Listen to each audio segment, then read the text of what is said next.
Yes, that's the first illicit trade launch webinar that we do in 2022. And we have a very interesting presentation by Stephen van Bockstael on, as you can see already, the title, Decontaminating Networks, Mercury Supply, Financial Flows, and Informal Gold Mining in West Africa. Before I leave the floor, I give the floor to Stephen. Stephen is a colleague in the IRIO department, one of the founding fathers or founding members of ITG, so we're very happy to have him on board and sharing his research today. We also wanted to say a couple of things on the Illicit Trade Group, not much, just for you to know what we are. We are one of the groups established under the Sustainable Society at the University of Groningen. And we, it's now about 30 members at the RUG. We are now looking also for people who are interested. And we're also trying to organize a couple of extra activities. So for instance, we organize two illicit trade events, a winter school and a summer school. The winter school starts next week, and then we have the summer school in July. And then normally it's the last week of January for the winter school and the first week of July for the summer school. And so we are very, we are looking also forwards to further cooperating with some of you or with all of you if we can manage to have some contribution in the programs. Now, the online versions are a bit shorter teaching-wise, but we hope that when we go back in person, we can also have broader discussions with some of the members of ITG. We are also in discussions, so thanks to the support of Sustainable Society as well. We try to put together a few working groups when it comes to grant applications. We have now, we have been discussing and talking among ourselves with also people outside of the network of ITG, especially for the Horizon Europe calls. So if you see anything that might be of interest, let us know. So we are happy to facilitate and to provide some either support or simply to create the space for discussing these joint projects. And then we also wanted to make sure that we all understand what we really mean when we talk about illicit trade. The idea of talking about illicit trade is not only about talking the mere trading part, but the whole part of anytime that there is an exchange of goods or financial exchange. So the means that facilitate the exchange of goods, but also the infrastructure that facilitates or allows this, or the consequences of illicit trade. And then, of course, the way in which you can think of in many ways, but what we like to talk about these three S: security, safety, and sustainability, as looking at the potential implications for illicit trade activities. That's also another way for us to think and frame the issues that we talk about, and also to extend and have further cooperation with other people within a sustainable society in the other groups that are active, but also going beyond. So feel free to contact us. We are happy to have informal chats, but also more semi-formal or formal events on topics and research ideas that we want to pursue. And of course, Pim Gergoed is the other coordinator of the Illicit Trade Group. If I'm forgetting anything, Pim, at any point in time, feel free to jump in and tell me. But having said that, I don't want to take further time away from Stephen van Bockstael. As I said, he's a colleague, assistant professor here at the Faculty of Arts in the Department of International Relations and International Organization. He has a very diverse background, but super interesting. I mean, I really like what he does. Personally, I like what I'm very interested in his research. And I think that there is a lot to learn from his work. So without further ado, Stephen, thank you very much again for joining us today. And well, the floor is yours. Okay, thank you very much. Can I have a quick mic check so that people do hear me? Yes, please. I do. Perfect. Welcome everyone. For those of you that are about to start eating their lunch, enjoy, bon appetit. We're going to be talking about Mercury, financial flows, and informal gold mining in West Africa. So let's get to it. Basically, my main subject is artisanal and small-scale mining. So artisanal small-scale mining can also be described as simply the historically dominant form of mining. Before we have what is contemporarily the dominant form of mining, which is capital intensive, highly industrialized mining, which produces the majority of the world's minerals. Artisanal mining, what we now call artisanal and small-scale mining, is simply the dominant form of mining throughout history. The gold rush, the idea of the gold rush is also something with which most of you will be familiar. Many of you have this sort of 19th century image of the gold rush in our minds. Mythical places like the Klondike in Canada, Transvaal in South Africa, the Pilbara in Australia.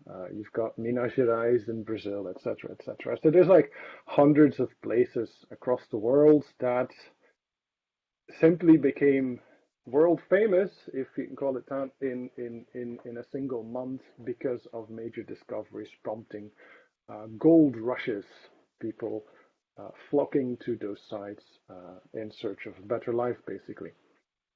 Associated with quote unquote anarchy and lawlessness has a bit of a reputation with it. Also associated with sort of ruptures in society, ruptures in time where previous boundaries such as class and to a lesser extent race became less important. They're still very much visible if you look for it, of course, but not as important as in the rest of the society, which just rumbles on. Gold rushes also represent this moment of opportunity, opportunity for immense riches, but also the problem of great despair. People that find fabulous wealth and then lose it all because they keep on gambling. We're not just talking about people who do actual mining, but also everything around it. So there's a whole secondary economy, the saying goes. In a gold rush, sell shovels. One of those famous sellers of shovels was Levi Strauss, who didn't sell shovels. He sold what we now know as jeans. So basically, the gold rush is very familiar, easily recognizable, has also acquired this sort of metonymic capacity to refer to not only mining booms of various minerals. Today would be, for example, the lithium boom, the lithium gold rush, but also to other non-mining related episodes of fast wealth generation, which then exerts a powerful attraction on outsiders, the proverbial gold seekers, to participate in such a rush, join the newly emerging industry. Cryptocurrency is a good example of a contemporary gold rush, even though here there's an explicit link to mining. I did the research yesterday. They're about 12 seasons in Discovery Channel's Gold Rush show. They have a handful of spin-offs directly associated with that series and a whole bunch of other independent series such as Jungle Gold, not to be confused with the Jungle spin-off of Gold Rush. You've got stuff in Australia, you've got other stuff in Canada, for National Geographic has Yukon Gold. Also in fiction, there's been a significant increase based on the success of this Gold Rush. I'm not sure if it's a reality show, but anyway, Discovery made a very okay miniseries about the Klondike. Canal Plus in France commissioned a fiction series called Guyane about illegal gold mining in French Guyana. And of course, there's HBO's Deadwood, which ended way too soon, if you ask me. Now, all of this can be easily interpreted if you look at the graph on the left, depicting the gold price in US dollars per gram. It's normally in ounces, but imperial makes my brain hurt, and metric is probably easiest to understand for everyone. The fundamental point here is not the actual price, it's just the plot of the graph, which looks just the same in imperial. So gold prices today are between 4 and 6 times what they were in the 1990s. This has an impact on people's lives.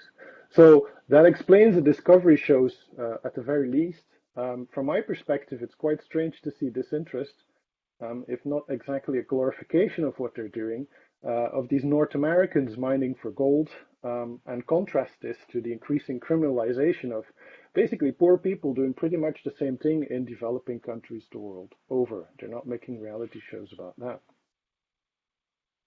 So what is artisanal mining? Artisanal mining is the largely manual exploitation of minerals using basic tools, sometimes handmade tools. We're talking here about picks and shovels and a batia or a circular gold miner span. You can add technology, of course, as you need it, a water pump to go below the water level, a small excavator perhaps. Gold miners, washing plants is usually the first thing they buy or rent or lease or whatever, which also requires a water pump. But all of that is extra. You can do this with a pick, a shovel, and a gold miner span. And all of these extra expenses, of course, bring in extra additional costs, not just buying or renting the equipment, transporting it to very remote areas, but also the fuel that you need to power all of this. Those are all costs that need to be deducted from potential winnings. So in general, for artisanal mining, mechanization remains limited, capital requirements are low. It is, on the other hand, very labor intensive. So artisanal mining as it occurs in many places around the world today, so on the right is today, is very similar to what we've seen in history, which is obviously on the left, which is why it's important to beware, I think, of the idea of linear evolutionism. Many people believe that artisanal mining is some kind of an atavist remnant of the past. However, the properties of the resource mined are very crucial to consider, as is the geology in which all of this is situated. Some types of resources in some types of places are simply not economical to be mined in any way that is capital intensive, which is why it's only economical in very poor places where labor is cheap and abundant. This is where people's self-exploitation becomes an issue. Another key thing, very important to remember here, is how artisanal mining dovetails with rural employment. So given a context of de-agrarinization and what some have called de-peasantization since the late 1980s, artisanal mining, even though it's always been there in the background, especially in West Africa for gold, has steadily assumed ever greater importance since the 1980s. In many African countries today, and sort of this is where I start zooming in a bit on sub-Saharan Africa, it's one of the most important, if not the most important, rural non-farm livelihoods. So artisanal and small-scale mining, or ASM. I use ASM as the acronym, but I'm talking exclusively or almost exclusively about what others would refer to as artisanal mining. The problem is there's not really a clear definition, a boundary between the A and the S, between artisanal and small scale. A lot of time was spent in the 1980s, for example, to figure out where this boundary really is, but it's ultimately a useless discussion, right? Context matters much more than whether it is artisanal or small scale according to certain rules. Those guys from the Discovery Gold Rush show, they're deep into semi-industrial small-scale mining territory. They're using machinery that costs hundreds of thousands of dollars, requires enormous amounts of fuel. That's absolutely not what we're talking about here when we're talking about artisanal mining in West Africa. Numbers. Well, the most recent numbers date from 2017. Why 2017? Because obviously everything went pear-shaped during COVID. We really have no idea how that has influenced numbers.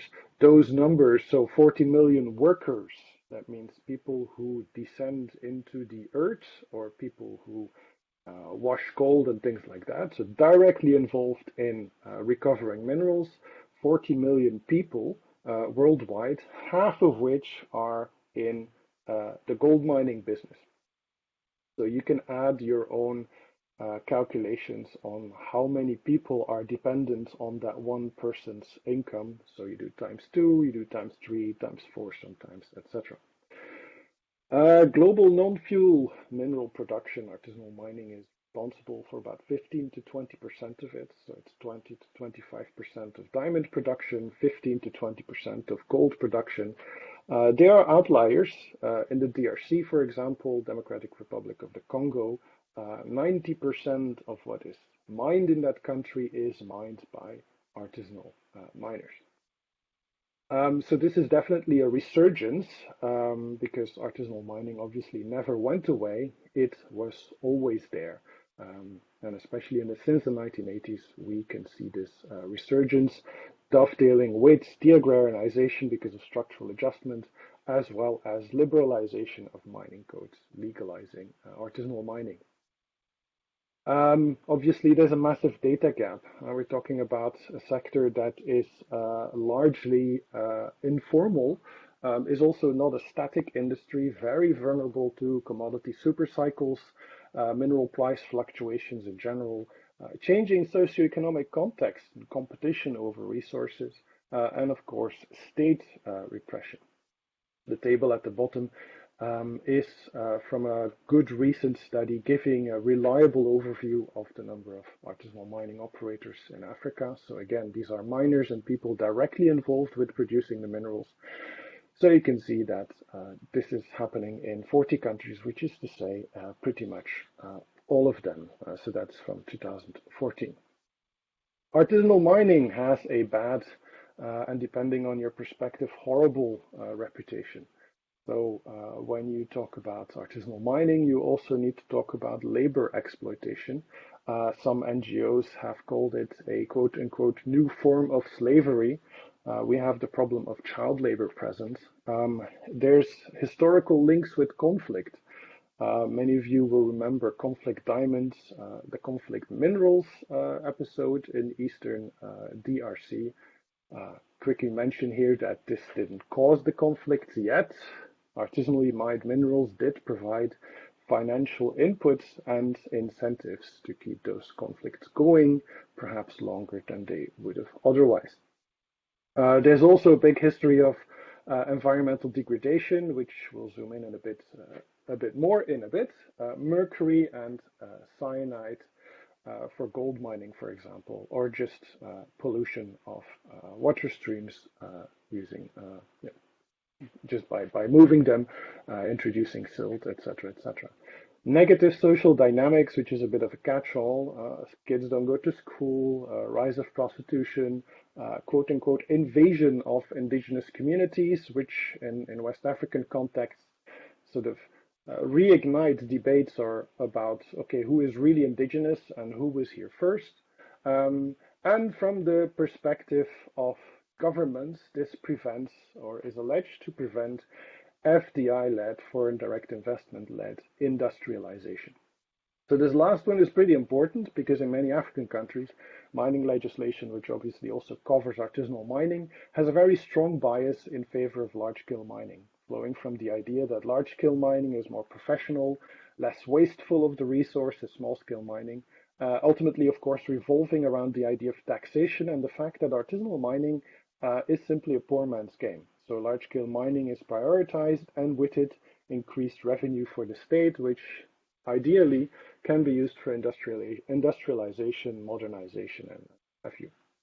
The diamond industry, for example, or at least parts of it, are increasingly looking at synthetics for jewelry. They've been using synthetics for industrial purposes in the 70s. This is now synthetics for jewelry purposes, as a way to conveniently cut themselves off from these negative externalities, which they can't really influence, but which really hurts their reputation. In this, this is an activity in rural areas of development, developing countries. So the international development sector has something to say about this, or should have something to say about this. Unfortunately, they don't have very interesting things to say about it. Development mainstream really continues its focus on smallholder agriculture, which was often destroyed by structural adjustment, de-agrarization processes, and doesn't really recognize the fact that artisanal mining is an exit strategy for many rural people, is an alternative livelihood. So the idea that alternative livelihoods somehow need to be created for artisanal mining completely ignores the fact that artisanal mining is the alternative livelihood. What's very clear is that artisanal mining has alleviated significant rural hardship, reinvigorated deteriorating smallholder farming activities, and catalyzed growth of infrastructure and reduced rural-urban migration across sub-Saharan Africa. Unfortunately, it's also very political. Who really owns these resources? Is it the state that owns the mineral resources, just because that's what colonial powers imposed? It's not all that difficult to look at informal mining and see in it an example of the clash between so-called modern and pre-modern conceptions of property and ownership, but also moral economy. There are some who see artisanal mining as a sort of resource appropriation from below, if you will, who see in this resistance an act of semi-sabotage even when it comes to competition with large-scale mines. The development mainstream, despite the whole literature on the resource curse, not going into whether it is there or it isn't, still very much believes in resource-led economic modernization, and people who mine minerals for a living shouldn't be the target of development aid because we can sell this to our public. That's also something that I've heard quite a lot. What are we talking about in Africa today? So in the 1980s, as I've said, artisanal mining had a bit of a resurgence. This also resulted in increased policy attention to what was then called small-scale mining in developing countries. So again, structural adjustment programs, economic decline results in that sort of resurgence of an activity that is very much historical in West Africa. The analysis of ASM in that time, so we're talking 1980s, 1990s, was a bit mistaken, focusing a lot on a sort of get-rich-quick mentality that people were to have, the casino economy of, you keep digging, but you're never really sure what you're going to find. The idea that these people are rogue entrepreneurs, completely ignoring that if it is entrepreneurship, it is entrepreneurship of necessity and of survival rather than one of opportunity. Today, there's really a broad consensus that artisanal mining is poverty-driven. So various push-pull factors, historical activity, presence of large-scale mining that sort of encourages people to do something. But all of this is really determined by the structural poverty of miners and those involved in sort of the ancillary industries. Issues like conspicuous consumption really need to be seen in this context. Same thing with what's called bitter money, which sort of touches upon familiar taboos in West Africa, where supernatural traits are really attributed to gold, requiring their neutralization. If you do not neutralize these supernatural traits, well then your gains will be ill-gotten and you will be punished for it. So you, as a result, can do all you want with money gained from mining, which sort of explains wastage of that money. In the Central African Republic, the money coming from diamond mining was largely seen as l'argent du diable, the money of the devil. So you're very much limited in the choices what you can do with that money. There will be curses upon your house if you build your house with that kind of money. Obviously, this is something that's sort of culturally evolving. Used to be true a lot more 40 years ago than it is now. If you talk to young miners, they will tell you a lot less about this than older ones.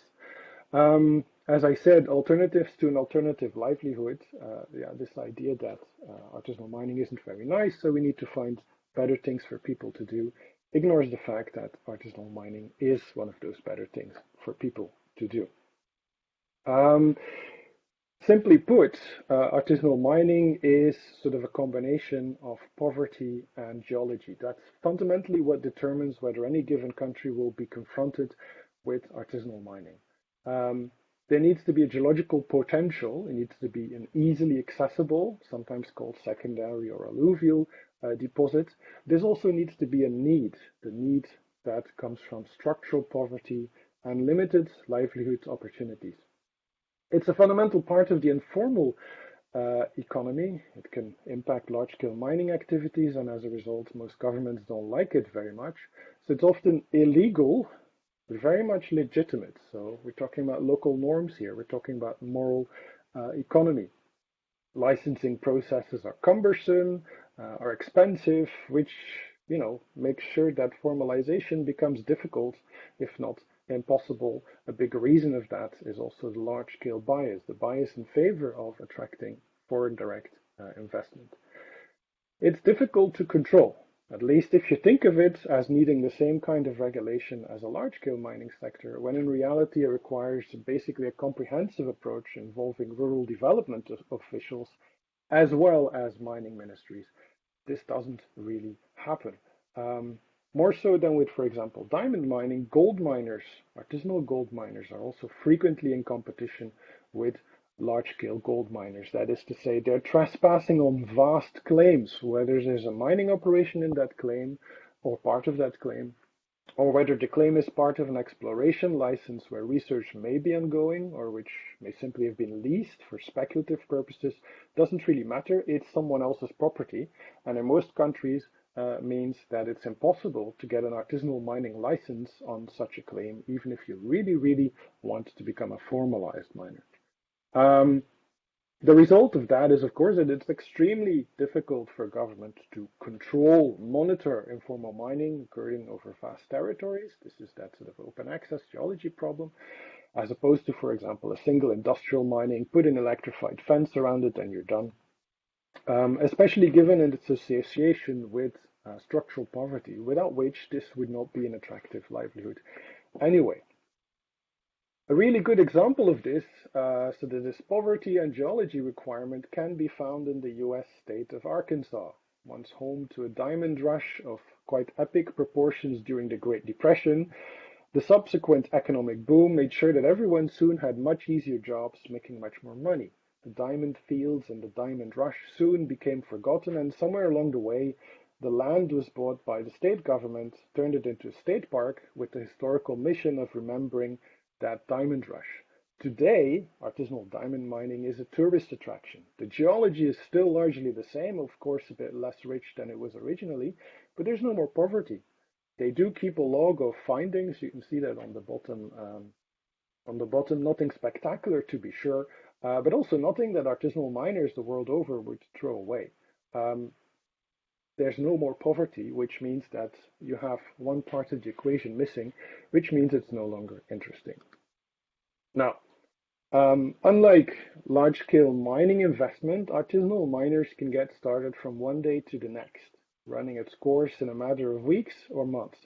And this obviously has implications for a licensing system that even in theory requires a lengthy waiting period before you can even legally commence mining, let alone making any kind of money.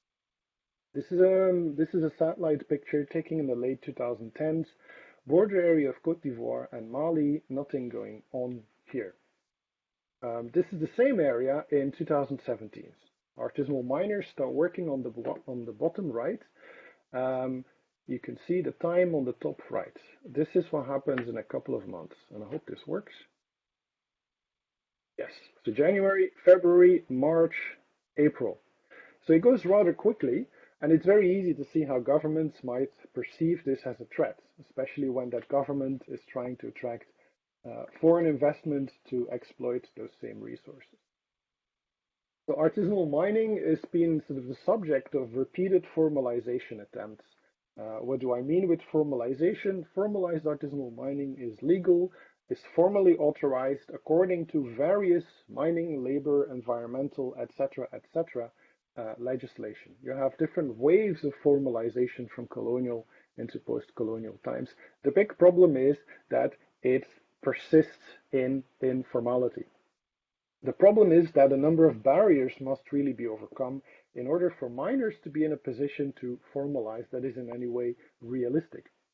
We've already seen how artisanal mining is often misunderstood. So in my view, it's not simply a small-scale mining issue, it's also a development issue which is not recognized as such. High costs of entry, regulatory obstacles means that it's very difficult, it's not impossible for people to formalize. Couple that with a geology of open access clearly suggests that we need to go to formalization that needs to be induced rather than enforced. There's also the problem of limited enforcement capacity because we're in a developing country. So with a regulatory framework that's ill-adapted to these realities of artisanal mining and a very limited enforcement capacity, we can actually turn this question around. Why shouldn't informality persist? Why even bother formalizing your operation? So fundamentally, there's no credible, sustainable pathways to formalized artisanal mining. And if you remember those gold rush shows that I spoke about in the beginning, so Discovery Channel commissioned a series called Jungle Gold set in Ghana. It lasted only 2 seasons because when they were filming the second season, the first season was airing in Ghana and led to the immediate arrest warrant of all the miners as well as the entire Discovery Channel TV crew. Because guess what? They were mining without the proper licenses. They were mining illegally. And rather than risk arrest, spend some time behind bars in Accra waiting a trial, the crew fled from the country. Really, really interesting kind of behind the scenes view there. Now, how does this work in practice?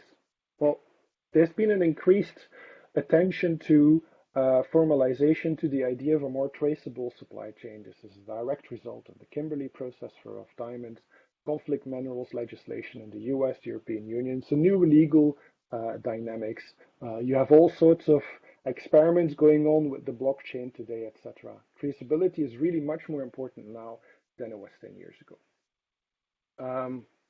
I'm not going to discuss too much these initiatives by player in the mining industry, which are largely performative and about making it clear that you're doing something without doing actually things that have an impact on the ground. But anyway, what is happening in practice is that you're sort of bumping into the limits of formalization, as I explained previously, but you also have a sort of regulatory syncretism, a mixing of different norms and codes of conduct with legal rational mixing in with informal, which we can call informal formalization, to borrow a term from the land tenure and the land rights people, very much sort of in the slipstream of 1980s debates on legal pluralism, if you remember the Van Benda Beckhams and that kind of work.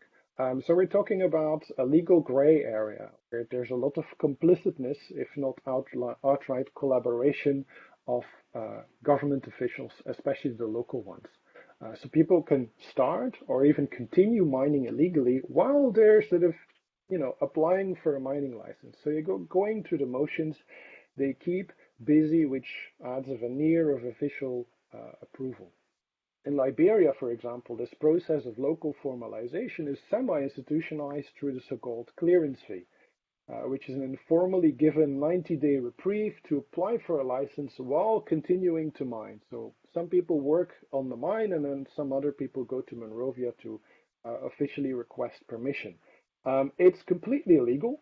It's not in any mining code and any government regulation. And if you talk to government officials, they say, "Oh no, this is not illegal. This is not legal because this is corruption." However, for quite a long time, it was on the official government website as part of the formalization process, and it is of course step one that needs to be taken if you talk to anyone who actually went through this process. One thing that is also important to keep in mind is this idea of what is the state, which is also the question of who is the state. In these rural areas, you do not have a sort of plethora of different state representatives. You have a handful of people who all have something to do with mining. They all know that is happening. This is not something that is happening completely unknown. So when these local people tell you that if you follow certain steps, you can continue to do so, this is basically the state allowing you to mine. Whether those local officials pass things up to the capital or keep some money in their pocket is really nobody's business. And miners really shouldn't be penalized for the way that government officials, people who have bachelor and master's degrees, are paid $150 a month to basically monitor vast areas. Now, on to the second part. This is a smaller part. Mercury. Basically highly volatile elemental mercury is able to transform from liquid to vapor even at room temperature. This vapor is odorless, is colorless, and is extremely toxic and extremely sticky. So if you inhale this, that's one of the most dangerous forms of exposure to mercury you can get. Mercury also gets into the water. If it gets into aquatic systems, bacteria transform it into methyl mercury, which is even more toxic than elemental mercury. Once methylated, this is then absorbed by plankton, which is then absorbed by shellfish, which is then absorbed by fish, etc. You get the picture until it ends up in mammals such as us. Major public health environmental damage here. And in 2013, the Minamata Convention on Mercury was signed, which is an international treaty designed to protect human health and the environment from anthropogenic emissions and release of mercury and mercury compounds. Named after Japanese city of Minamata, where a big disaster happens. Minamata disease is the name we give to very severe neurological disease caused by severe mercury poisoning. So this is where mercury poisoning, mercury usage and loss enters into gold mining. You basically use it to create an amalgam, to separate the gold from basically the dirt, whether that's gravity concentrated gold or whether that's whole gold, two different ways. At both techniques result into the release of mercury into water, into air, into people's lungs, because one of the things that you need to do once you have an amalgam is to apply heat. What is the best way to apply heat? You light things on fire, which is really problematic because sometimes it's done basically in people's courtyards, using the pots and pans, which they then use for cooking a few hours later. So this is extremely dangerous stuff. Why do people use mercury in the artisanal gold mining world? Because it's so easy. It's very easy to use as a single person. It's a one-person job, so you can do it independently. It's incredibly effective in the field to separate gold from dirt. It's very accessible. It is ubiquitously accessible, and it is very cheap. It is not as cheap as it was in the 1990s, mind you. There's been a strong increase in price since the 2010s, but it is still cheap when you compare it to what you can get out of mercury in terms of gold. So how big is the issue really of mercury in artisanal mining? Well, we don't really know. What we do know is that mercury is responsible, artisanal gold mining is responsible for about 38% of global mercury pollution, which is the #1 anthropogenic source of mercury pollution. So it's the big ticket on the agenda of the Minamata Convention, for example. But we have very limited information because we're talking about informal mining and an informal mercury trade. We do, of course, have widespread evidence of mercury usage throughout West African ASM sites. There's been a growing policy appetite to tackle this problem of mercury contamination to artisanal mining in the 21st century. Most recently, of course, we have the Minamata Convention that sort of requires all of the signatories, so went into force in 2017, that have more than insignificant activities of artisanal and small-scale gold mining on their territory to develop a national action plan, or NAP, which basically needs to include measures to reduce and ultimately phase out and eliminate mercury usage in the gold mining sector. The big problem here is that step 1 is formalize artisanal mining, and then step 2 is, make sure the miners don't use mercury as much. Step 1, of course, is the stuff that's given, thousands of policymakers and government officials sleepless nights since the colonial era. You simply cannot formalize a vibrant informal sector without first understanding the very good reasons why it operates informally. So step 1 is a bit more like, Donald Trump's very small $1 million loan that he needed to kickstart his business empire. So this is not a very realistic suggestion as part of the solution to, big policy conundrum. When I say, conundrum, when I say problem, this is obviously a very Western technocratic assessment. I'm a political scientist. I'm looking at how stuff actually works. And it's clear that this problem is not really identified as such by everyone. partly related to the LSM bias I discussed earlier. You don't want to make it easier for artisanal miners to formalize, but also the idea that informality begets opportunity for some. And especially in post-conflict settings in particular, there are very good reasons not to start rocking particular boats. Now, comparatively little attention has been spent on the politics of implementing mercury reduction, and there's been little regard really for the economic and spatial dynamics of mercury supply. And the national action plans, while heavy on the environment and such, they really fail to capture details of the microeconomies fueling the distribution of mercury to all of these different artisanal mining sites, which is really about fundamental transnational supply chains. So if you sort of step one is formalization, then step two assumes that all of a sudden we don't have porous borders anymore. And again, this is all part of Pan-African history, really, gold mining, stretching all the way to Mansa Musa in the 14th century, which the richest person to walk this planet. Artisanal mining being the region's most important rural non-farm activity. So the idea that your policy success depends on achieving something that has not yet been achieved in, a very long time of trying, in some countries, almost 100 years of efforts to crack down on quote-unquote illegal mining. It can get worse.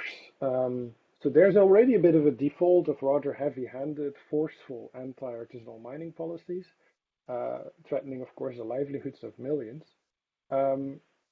But Minamata carries with it certain dangers, in the sense that some of these overly voluntaristic policies can not only be catastrophic economically, but in a worst-case scenario can also provide pretty much an international legal argument for the use of force. This is very similar to what happened in Zimbabwe in 2006, when the Zimbabwean government, when Comrade Bob was still in charge, used the Kimberley process for rough diamonds as a sort of pretext for pretty much a military assault on illegal diamond miners in the Marange region, never minding the fact that this illegal mining was at least partially state-sponsored.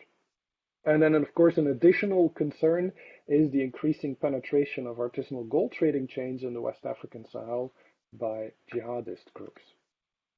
So this is where we get in, and I'm pretty much done with this presentation in a bit. We have a bit of funding from the International Growth Centre, which is largely funded by UK International Development, and jointly managed by the LSE and the University of Oxford. We've got a small grant, about £20,000. Supposedly a short and flexible grant. COVID made this somewhat of an adventure. We submitted in February 2020, got good news informally. Bad email in April 2020, got rejected because of COVID. Fast forward, end of 2020, we got asked if we still want the money. Yeah, we do. So we'll work something out. We've been working something out, and in August 2021, we get an official letter saying, congratulations, we have the grant. Let's now arrange the fine print, completely change all of the deadlines, and sign a contract. The contract wasn't signed until mid-December 2021, so that's basically a month ago. Field research in Sierra Leone and Liberia is going to commence shortly, COVID willing. It's going to be a mixed method crew. Presence of quantitative analysis is actually one of the requirements of the funding. So that's where Tim Lang, which is our economist, comes in.